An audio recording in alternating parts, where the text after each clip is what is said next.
Hey, salutations voyageurs, tu veux regarder un film de Noël original? Vous savez, comme beaucoup de gens, j'ai accès à un compte Netflix. Je laisserai le mystère planer sur le fait que ce soit mon compte ou un emprunt. Et malgré son catalogue comprenant une multitude de films que je n'ai pas vus, j'ai du mal à être curieux. Pourtant, quand je le suis, il m'arrive d'être grave surpris. Et ce fut le cas il y a quelques jours en me trimballant dans la section incontournable de Noël. Je venais de revisionner La course aux jouets avec Arnold de Schwarzenegger, et j'ai enchaîné avec le film qui nous intéresse aujourd'hui, The Night Before. Réalisé par Jonathan Levine et sorti aux États-Unis en 2015, The Night Before est une comédie barrée de Noël mettant en scène Seth Rogen, Joseph Gordon-Levitt, Anthony Mackie et pas mal de caméos que je vous laisserai découvrir si ma présentation vous plaît. Parmi les scénaristes, on retrouve Evan Goldberg, co-scénariste avec Seth Rogen sur L'interview qui tue, C'est la fin, Sausage Party et bien d'autres réalisations communes. Je ne suis pas un grand adepte des comédies de Seth Rogen, souvent accompagné de James Franco, mais ça n'empêche qu'à chaque fois que j'en ai vu une, C'est la fin ou L'interview qui tue pour ne citer qu'elle, c'était avec des potes et on a passé un bon moment. Pour The Night Before, c'est le même délire, c'est un film à voir entre potes. Et je trouve que c'est parfait pour un film de Noël où l'esprit repose sur la convivialité. Rajoutez-y des bières de Noël et ça le sera encore plus. Bref, c'est quoi The Night Before?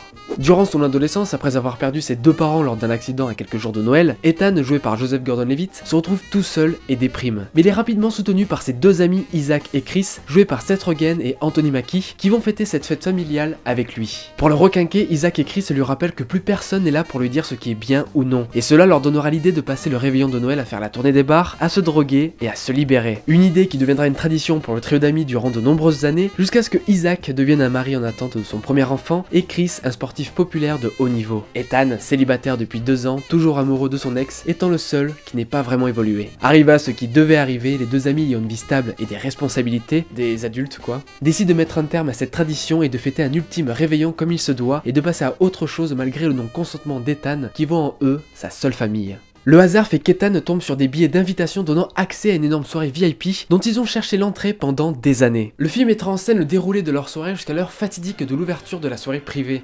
Un périple scénaristique assez simple mais rempli de pas mal de surprises. Évidemment, il y aura des tensions, des vérités enfouies qui ressurgissent et qui fâchent, et pas mal d'éléments perturbateurs qui agrémenteront ce buddy movie de Noël décalé. Ce que j'ai bien aimé dans ce film, c'est que chaque personnage possède son histoire et son genre filmique, et c'est assez intéressant à voir. Joseph Gordon-Levitt, c'est la comédie romantique, le gars qui a perdu l'amour de sa vie et qui essaiera de profiter de l'esprit de Noël pour la récupérer. Anthony Mackie, l'action, le blockbuster, le sportif de haut niveau qui fait des courses-poursuites avec des placements de produits tellement gros que ça en devient hilarant. Et Seth Rogen, quant à lui, représente Seth Rogen, les comédies américaine défoncée qui se moque des religions et qui vomit dans les églises le soir du réveillon. On remarquera surtout ces détails lors de la séparation des personnages, puis tel un film Avengers, ils se rassembleront pour ne faire qu'un.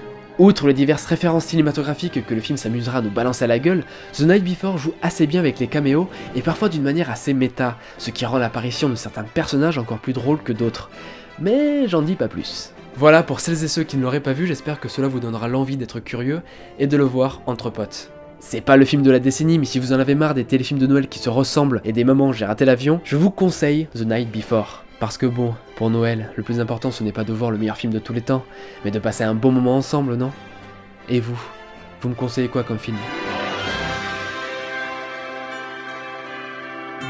Si vous voulez me soutenir et me faire un beau cadeau de Noël, n'hésitez pas à liker, à partager cette vidéo si elle vous a plu, et d'aller faire un tour sur ma page Utip afin de checker 2-3 pubs pour me soutenir.